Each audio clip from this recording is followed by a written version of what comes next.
Hello everyone, Andrew Newland here with newtography.com and another video, another hat. I just got done recording the basic HDR video where you put your photo together in Photomatics. Now this is the novice-ish photo where we're going to go into Lightroom and some other software and do some post-processing. So here we are in Lightroom. If you're in this video, I expect you to be a novice and already know what Lightroom is and already have it. If not, please abort the mission immediately.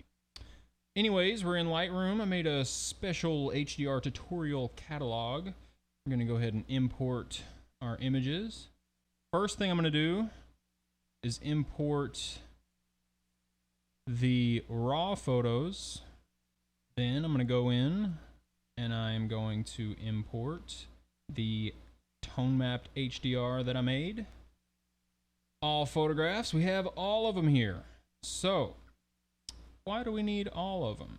Well, here's why. First things first, I'm gonna go do some basic adjustments to my HDR, tonemapped HDR here.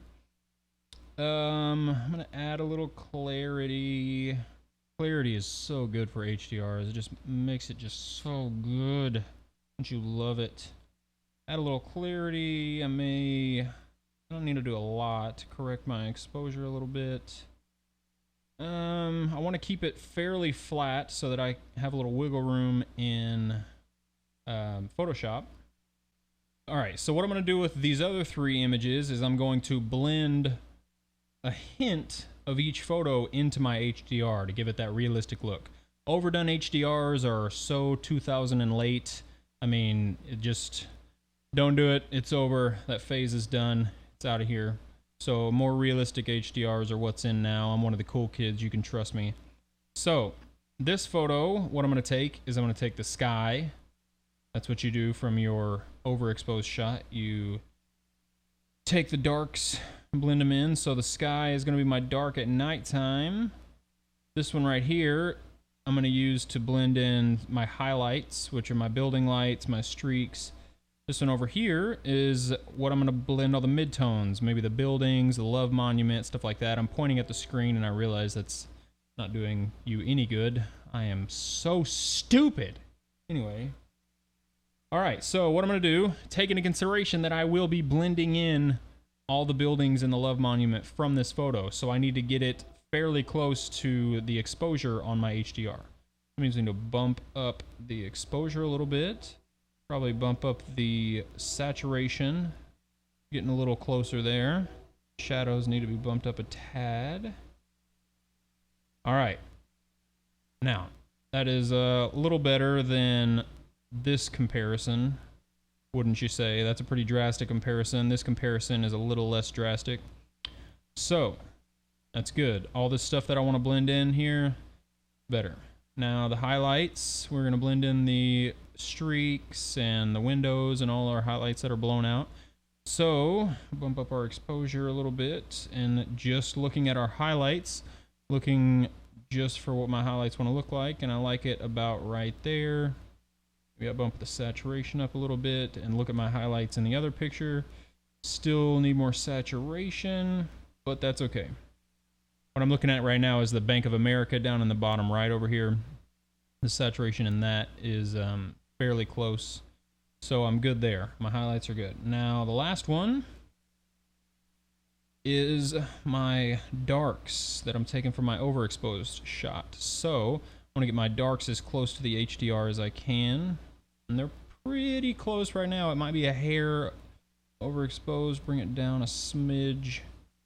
Bring out the shadows like that. Add a little clarity.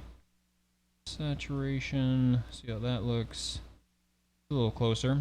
All right, so cool. I'm satisfied. Now what I'm going to do is hold Command or Control. Select all four of these, and if you're a novice, I expect you to have Photoshop. And if you do have Photoshop, you can go to Edit In, select all four, right click or double click, Edit In, Photoshop CC, open as layers. Do that. Just trust me, do it. Open them as layers in Photoshop. I'm gonna get me a little sip of the juji. I don't know what juji is, but it sounds delicious, doesn't it? All right.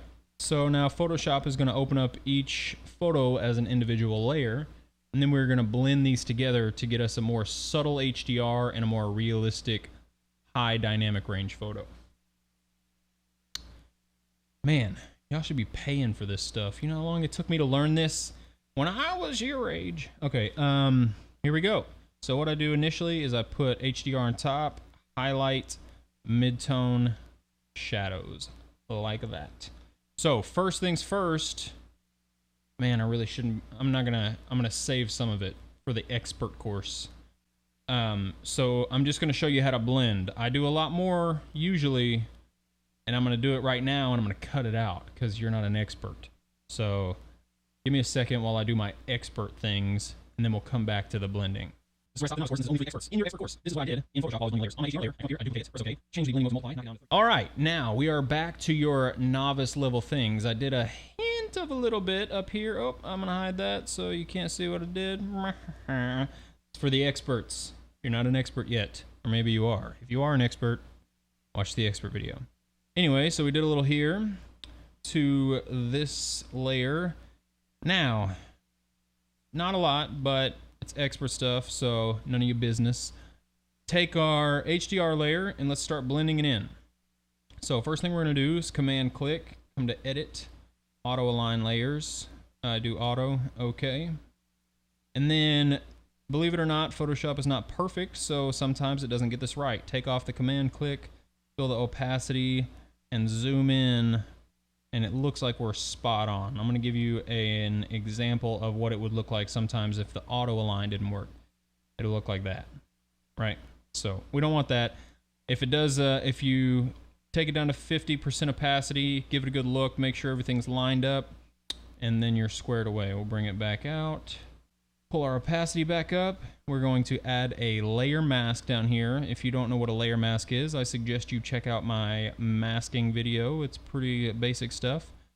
All right, in the layer mask, we are going to start blending in our exposures, starting with our overexposed image where we're going to blend in the sky. As you can see, the sky looks kind of fake here. It's got some purpleness to it. So I'm going to take the opacity of my brush that I'm blending with down, and I'm going to start brushing in some of the sky. As you can see, it's taking some of that saturation out. It's also pulling a white edge from the crop from the auto align, but that's not a big deal. We're going to crop it in Lightroom in a minute. Pull my sky back a little bit, not too much, just give it a little more realistic touch.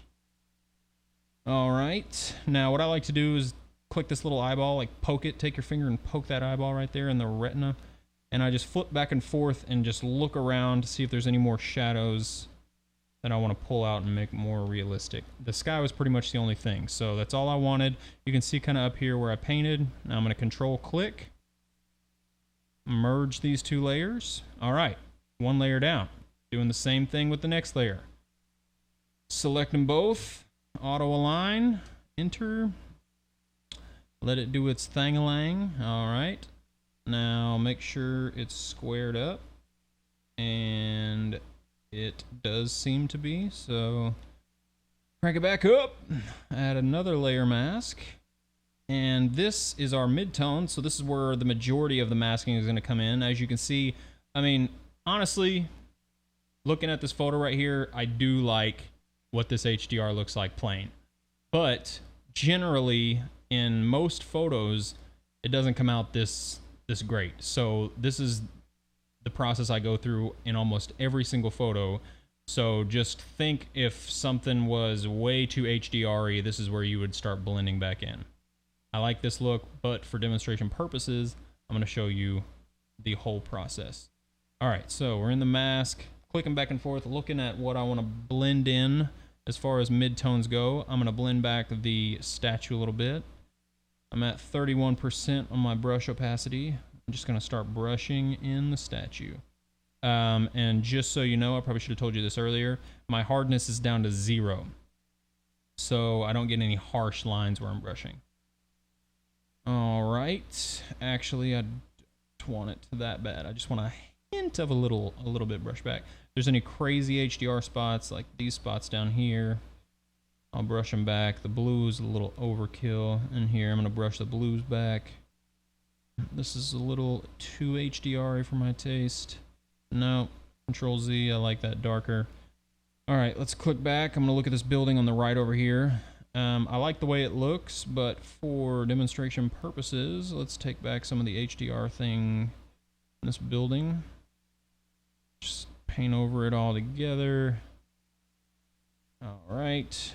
This thing that's going on down here, I'm going to take that out completely. I'd take my opacity up to like 90.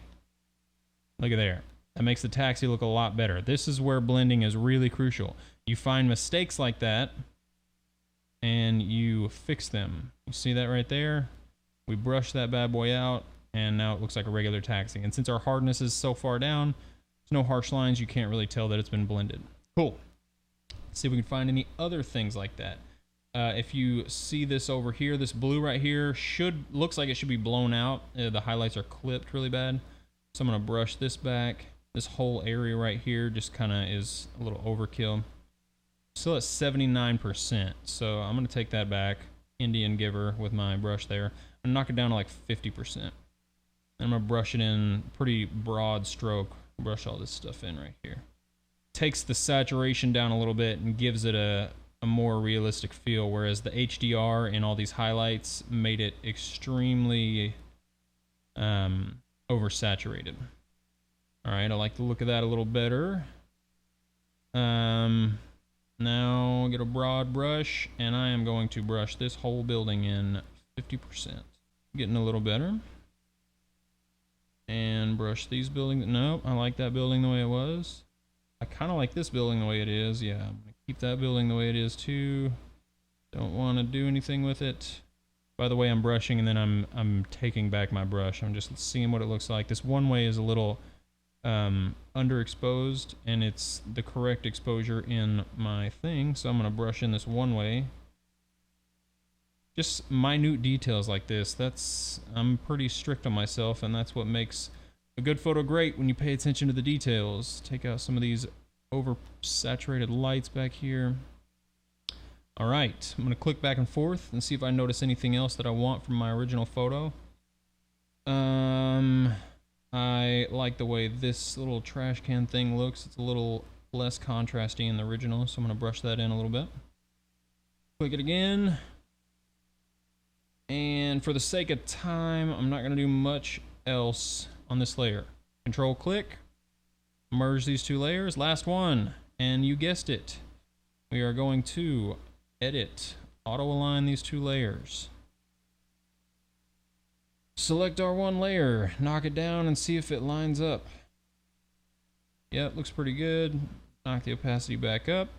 Now, what do I want to take from this?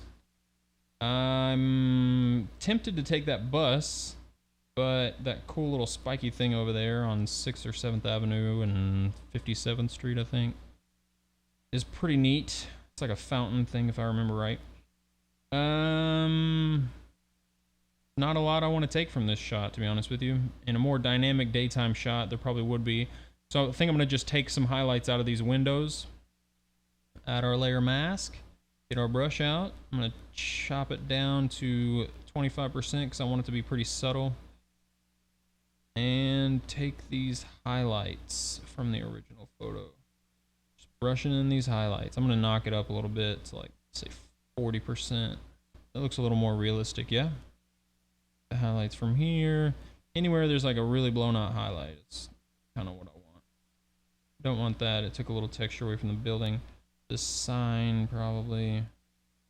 Yeah, I like the way this... Oh, no, that's where that bus was. I don't want that.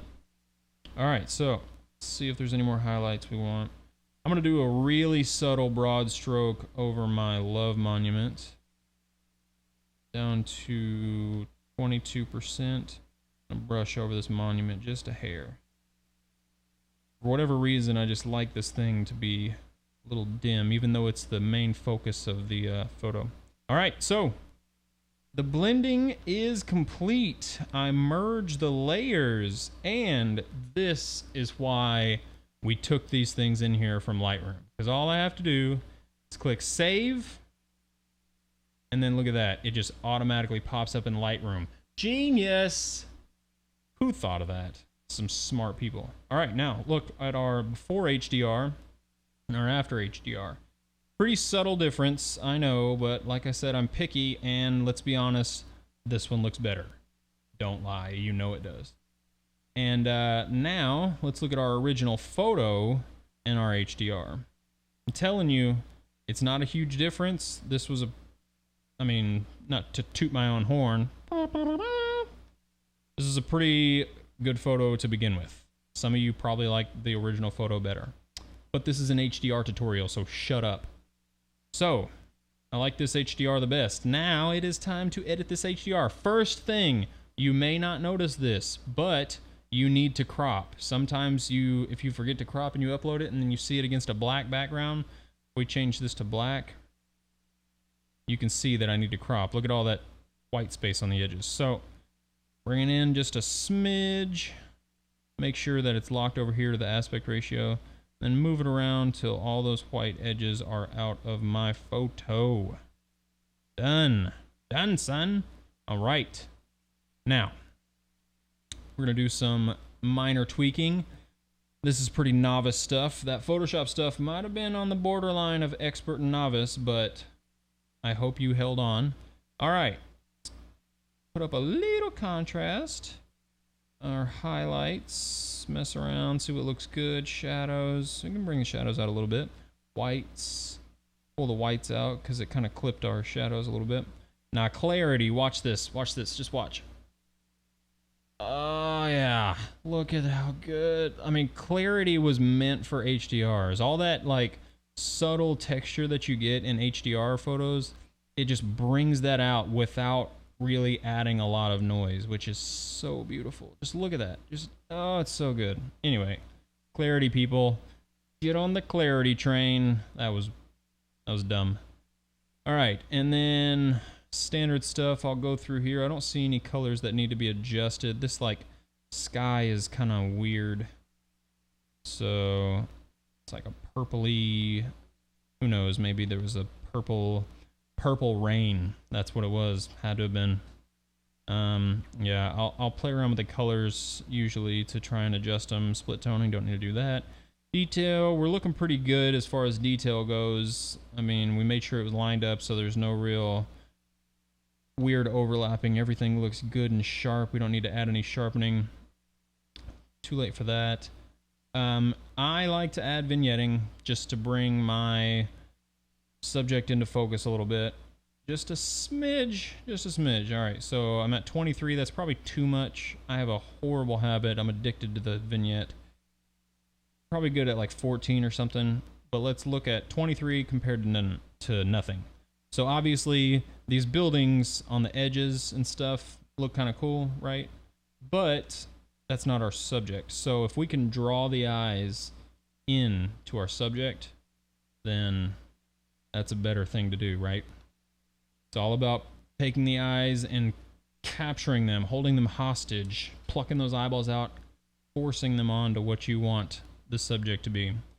All right, and that's pretty much it for the novice stuff.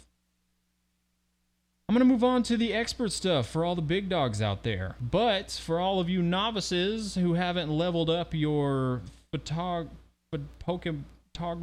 I don't know. Anyway, thanks for stopping by. I hope this helped you out. I gave you all the secrets that I spent years learning and mastering for free. I don't know why. It's pretty stupid. I worked really hard at this. But anyways, I hope you enjoy it. And let's do this. The expert stuff, it's not free. I spent a lot of time learning this stuff. Expert stuff, expert video is going to be for sale at newtography.com. $5, not a lot. But, you know, I spent countless, hundreds of hours learning all this. Surely you can give me $5 for all of this great content, please, because I'm obviously poor and broke and living in a dumpster down by the river. So head to newtography.com if you want to see the rest of what I do to my HDRs. And if you don't, that's cool too. I'm glad to have you in my home with me today. Hope I helped you with this. And yeah, check out newtography.com. You can find me on any of the social media sites. Click subscribe. Wherever the subscribe button is, do it. Don't not do it. Do it. And yeah, follow me Facebook, Twitter, Instagram, Google+, Hipstermatic. I don't know what that is, but I'm not on it. Email, follow me on the emails. And yeah, that's pretty much it. Sorry for talking your head off. Love you, bye.